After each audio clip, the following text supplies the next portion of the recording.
You've probably heard it, at least 100 times. Oh, easily, yeah. Right. Like maybe your boss said it to you during a performance review, or you saw it on one of those motivational posters in a waiting room or something. Or a politician using it in a stump speech. Yes, exactly. Pull yourself up by your bootstraps. It's the ultimate slogan for making it on your own. It paints this whole picture of, solitary hard work and socioeconomic triumph and just relying on nobody but yourself. Right, the classic self-made ideal. Right. But what if I told you that the people who originally coined this phrase, they weren't trying to motivate you at all? Like, they were actually insulting you. It's kind of wild to think about. It really is. So today, we are taking a deep dive into an incredible piece of historical and linguistic research. It basically traces the bizarre journey of this single phrase. And it is quite a journey. Yeah.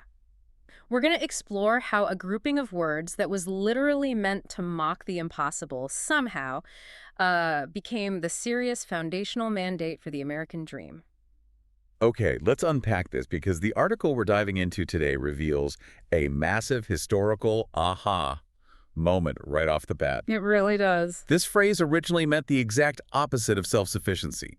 It was born as a highly sarcastic joke. Yeah, and it really changes how you look at all the idioms we just take for granted. We treat words as if they have these fixed, permanent definitions. Right, like they've always meant what they mean today. Exactly. But tracing this phrase, it gives us a window into how an entire society's mindset can shift over a century. So this isn't just about, fun cocktail party trivia. Though it is great trivia. Oh, for sure. But it's really about how language gets hijacked. We're looking at a phrase that started as a very specific insult designed to mock a physical impossibility, which eventually mutated into this cultural mandate. A mandate that, like, millions of people measure their own self-worth against today? Precisely. And understanding that mechanism, how a joke becomes a law of social dynamics, it helps us understand the power of the words we use every single day. So to really grasp how this phrase flipped its meaning so completely, we kind of need to ground ourselves in the literal physical reality of the joke. Like, we need to look at the physics of the absurd. The biomechanics of it, really. Yeah. So picture this for a second for everyone listening. You're wearing a pair of heavy 19th century leather boots, and the bootstraps, the phrase is talking about, they're those little leather loops sewn onto the back or the sides of the collar. Right, and you just slide your fingers into them to help pull the tight leather over your heel. Exactly. They have a single practical purpose. To give your hands leverage against your foot. That's it. Right. So now imagine putting those boots on, you're standing flat on the floor, reaching down to grab those leather loops, and then pulling up with your arms to lift your entire body weight into the air. It's just ridiculous. It's pure cartoon logic. It's the equivalent of, like, a cartoon character grabbing the scruff of their own neck and just flying away, or, trying to pick yourself up by your own shoelaces. It fundamentally defies the laws of physics. Because you cannot act as a fulcrum for your own mass. Right. And that blatant defiance of physics was the entire point when the phrase was first published. If we look at the etymological research of Barry Popick and the linguist Ben Zimmer. Two guys who really dug into the archives for this. Oh, deeply. They traced this idiom all the way back to an 1834 newspaper article, which is, decades before anyone was using it to describe a strong work ethic. Okay, wait, 1834. So we're talking mid-19th century. Who were they even writing about to prompt such a highly specific physical joke? A man named Nimrod Merfri. Nimrod Merfri, you can't make that up. You really can. So Mr. Merfri was making headlines at the time because he claimed to have finally cracked the secret to perpetual motion. Perpetual motion? Oh, wait. So he was basically claiming he had invented a machine that could run forever without any external energy source. That was his claim, yeah.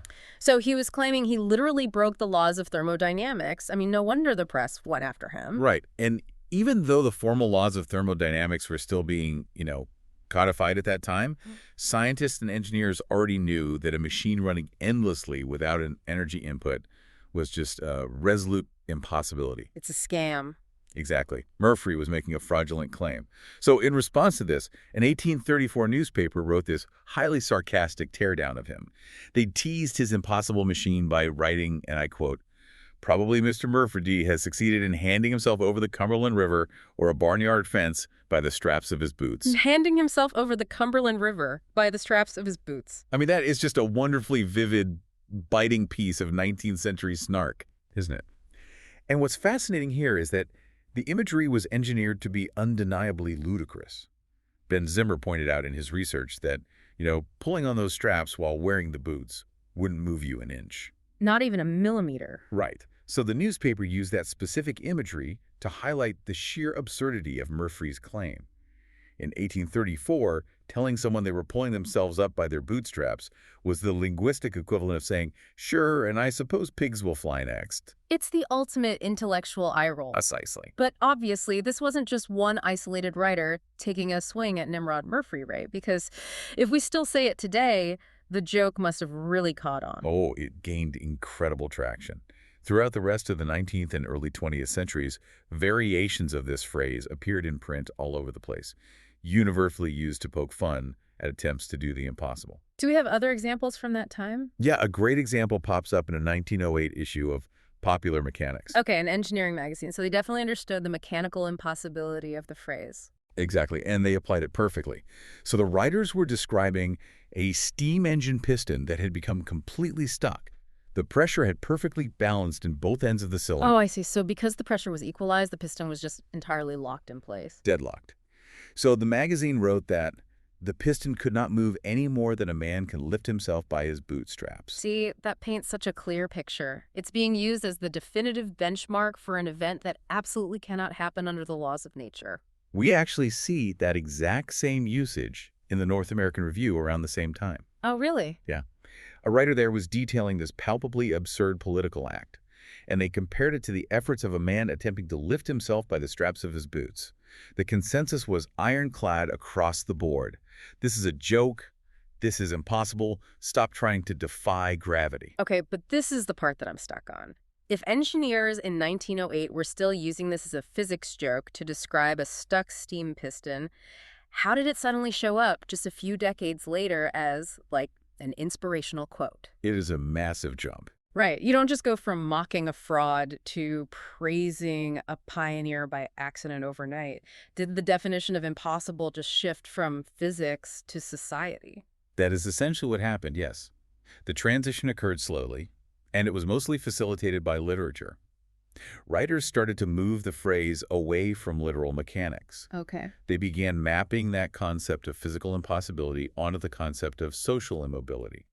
They used it as a metaphor to describe the incredibly difficult, nearly impossible act of social climbing. Oh, that makes a lot of sense. So instead of lifting your physical body over a barnyard fence, you are trying to lift your social standing over the rigid barriers of class or poverty. Exactly. It's still a nearly impossible feat, but in a socioeconomic sense rather than a physical one. Wow. Who actually started using it that way first? Well, the first recorded use of the phrase in a modern socioeconomic context actually comes from James Joyce. Wait, really? James Joyce? Yeah. In his linguistically experimental 1922 novel, Ulysses, Joyce wrote a line describing people who, quote, had forced their way to the top from the lowest rung by the aid of their bootstraps. Man, James Joyce. I mean, the author who famously bent and broke the English language to serve his narrative needs. He loved playing with idioms. It totally tracks that he would take a well-known physics joke and bend it into a metaphor for upward mobility, force their way to the top from the lowest rung. I mean, you can hear the immense struggle in that phrasing, right? Just recognizing that the act borders on the impossible. You really can. But here is the crucial missing link in the timeline that a lot of people miss. Okay, what is it? Even as the phrase evolved in the 1920s to describe socioeconomic triumph, it still retained a heavy, heavy layer of its original absurdity. Really? So it wasn't fully serious yet? Not at all. People recognized that claiming to have succeeded entirely alone was still as ridiculous as claiming to fly. And because of that lingering absurdity, the whole idea of the American bootstrapper became a massive target of international mockery. Particularly from Great Britain, right? Oh, yes, very much so. I read this part of the source material, and the British side-eye is just dripping with 1920s transatlantic disdain. It's savage. In 1927, the British Sunday Times published an editorial that viciously mocked the American obsession with aggressive progress. They took direct aim at this evolving concept of the American bootstrapper. What did they? The editorial read, and I quote, "The great American ideal is that everybody should become something he is not. The great American tragedy is to remain what you are. Resulting from this theory of progress and happiness is the phenomenon of the American bootstrapper." The great American tragedy is to remain what you are. Oof. That is a cutting It's assessment. incredibly sharp. They're skewering the foundational anxiety of the American dream, basically this idea that if you aren't constantly climbing, you are failing. And they didn't stop there. The editorial continued. Now, everyone has heard of the American bootlegger. But the bootstrapper is an even greater national figure, just as the feat of lifting oneself by one's bootstraps is an almost entirely American accomplishment. I love that. Comparing the bootstrapper to a bootlegger is just brilliant snark. Because, keep in mind for you listening, this is 1927. America is deep into prohibition. Right. Bootleggers are everywhere. So the British editorial is essentially saying, sure, your country is famous for criminals smuggling alcohol, but your real national icon is the guy trying to perform a literal magic trick to get rich. Exactly. And I really want you, listening, to consider how other cultures view our idioms, because it reveals so much about underlying values. What sounded to Americans like a noble pursuit, the relentless drive to climb the ladder, it sounded to the 1920s British establishment like a recipe for societal disaster. Because it disrupts the class structure. Completely. The Sunday Times concluded that this bootstrapping obsession leads to putting second-rate people in first-class positions. Wow. Tell us how you really feel, Sunday Times. Right. And they warned that this chaotic system of upward mobility works fine only as long as there is plenty of room for ambitious people, and, quote, so long as there is no sudden crisis. Man, it is a brutal critique of upward mobility from a society built on a very rigid class structure. The British saw this impossible act of lifting yourself up not as heroic, but as putting unqualified people in power simply because they were arrogant enough to try the impossible. It perfectly demonstrates that even as the phrase became linked to success, it was still viewed by many observers as fundamentally absurd and potentially dangerous. So what does this all mean? Like, we have a phrase that starts as a sarcastic joke about a fake inventor. It becomes a socioeconomic metaphor in an experimental Irish novel, and then it serves as the punchline of a British editorial mocking American ambition. A very weird resume for a phrase. It really is. It feels like a sarcastic meme that society slowly over decades simply forgot was a joke. Like, they just started taking it entirely literally. Well, society essentially willed itself to forget the joke because it needed the slogan. Linguists suggest that during the mid-20th century, particularly post-World War II and during the early Cold War, the United States placed a heavy, defining emphasis on rugged individualism. Oh, sure. The whole Red Scare era. Exactly. The culture needed a shorthand to contrast its capitalist ideals with collectivist societies. In that climate, society cognitively decoupled the phrase from its physical absurdity. Pull yourself up by your bootstraps, officially transformed into a serious motivational directive. The irony just vanished. And just to pause here for a second for you listening, I mean, our goal today isn't to take a side on modern politics or debate the validity of the American dream itself. Right, absolutely not. We're strictly looking at what the historical sources and modern psychologists are saying about the friction between the bizarre history of this phrase and how it is used as a standard today. Just reporting the critique outlined in the sources. And that friction is substantial. The modern debate centers on the expectation of succeeding entirely on one's own. Critics point to the historical reality of the American West, for instance. Okay, how so? Well, the early American pioneers are often held up as the ultimate bootstrappers who tames the frontier with nothing but grit. Yet historical records show they often did so with massive government assistance. Oh, right, through legislation like the Homestead Act of 1862. Yeah. Which essentially gave away millions of acres of federal land to private citizens. Exactly. Not to mention, government-subsidized railroads and military protection. So the critique is that the solitary nature of the bootstrap myth simply doesn't align with the historical reality of how success was actually achieved. The phrase implies a solitary journey that rarely existed in a vacuum. You cannot separate personal hard work, which, to be clear, is very real and important, from the systemic infrastructure that makes that work fruitful. That makes total sense. And that critique extends beyond history and economics, going deep into the realm of modern psychology. The source material highlights that psychologists actively warn against applying the bootstraps mentality to mental health. Because you can't just grit your teeth and outwork clinical depression. Precisely. Psychologists point out that you cannot simply wrest yourself out of a psychological quagmire through solitary willpower alone.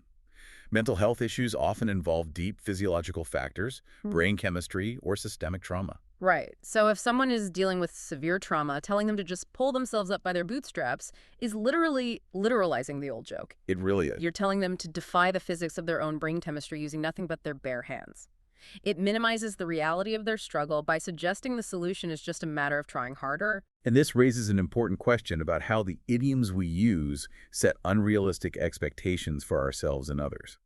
If we demand that someone overcome a hurdle using a metaphor rooted in physical impossibility, we shouldn't be surprised or judgmental when they require outside help to achieve it. That is such a powerful way to look at it. But here's where it gets really interesting. Oh yes, the pivot. Because this phrase didn't just stay in the realms of sociology, literature, and psychology. It actually took on a highly literal technical life in a realm you might never expect. I'm talking about the device you are probably using to listen to this deep dive right now. That's my favorite part of the story. Every single time you open your laptop or turn on your phone, you are directly referencing 19th century footwear.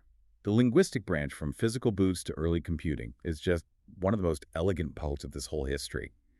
It traces back to the engineers building the very first computers in the 1950s. Okay, wait.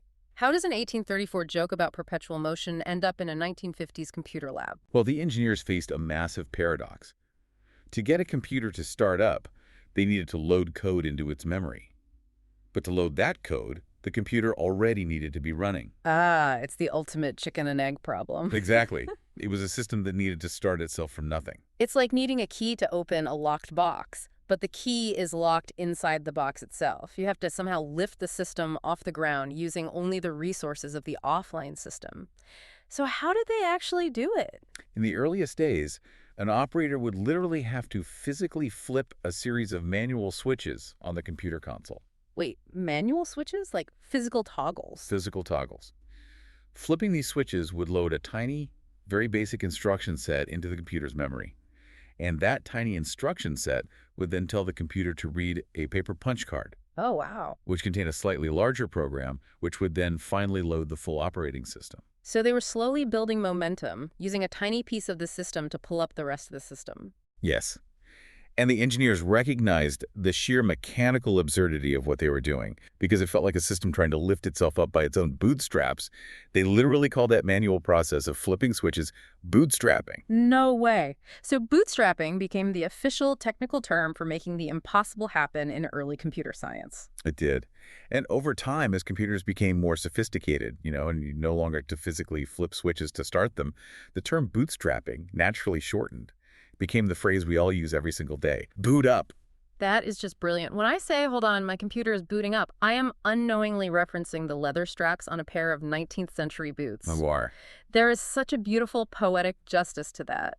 A phrase that started out as a sarcastic teardown of Nimrod Merfri's fake perpetual motion machine, a machine that runs on its own, it actually became the foundational term for the closest thing we have to a perpetual motion machine today. The self-starting modern computer. Language is incredibly resilient, and it never stops evolving, right? The source text notes that boot up has even spawned its own modern slang evolution today, branching far outside of tech. Oh, right, yeah. Depending on your spelling, your pronunciation, and as the article wonderfully puts it, your life choices, boot up has a whole new set of meanings now. It really does. It can refer to getting a new project started, it can be street slang for using drugs, or it can even refer to settling into a new romantic relationship, like the phrase just refuses to sit still. It's constantly adapting to whatever society needs it to mean. So let's take a step back and just look at the incredible path of the bootstrap that we've charted today. It's a lot of ground to cover. It starts in an 1834 newspaper as a sarcastic jab at a fraud named Nimrod Merfri.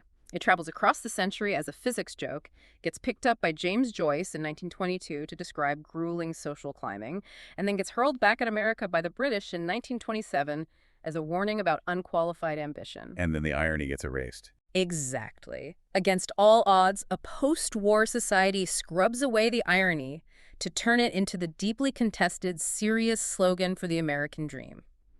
And finally, it shrinks down into the microchips of our daily lives to become the reason our computers boot up. If we connect this to the bigger picture, it serves as a profound reminder that language is a living, breathing entity. Words do not have permanent definitions etched in stone. They are entirely malleable. They can be whatever we want them to be. Exactly. A phrase can completely reverse its own meaning, shifting from an insult mocking the impossible to a societal mandate demanding the impossible, based entirely on the cultural desires and the shifting values of the time. So to you, our listener, the next time you are facing a difficult challenge and someone tells you to just pull yourself up by your bootstraps, you don't have to feel inadequate. You can just confidently smile, knowing that they are technically, historically speaking, asking you to perform a magic trick. And that leaves us with a final thought for you to mull over today. What is it? If our society's ultimate, most famous motivational slogan for solitary success is deeply rooted in an act that is fundamentally physically impossible, what does that say about the limits of human language to shape our expectations of reality? By demanding that we achieve the impossible all on our own, without any safety nets or community support, are we in some way still just chasing Nimrod Merfri's perpetual motion machine?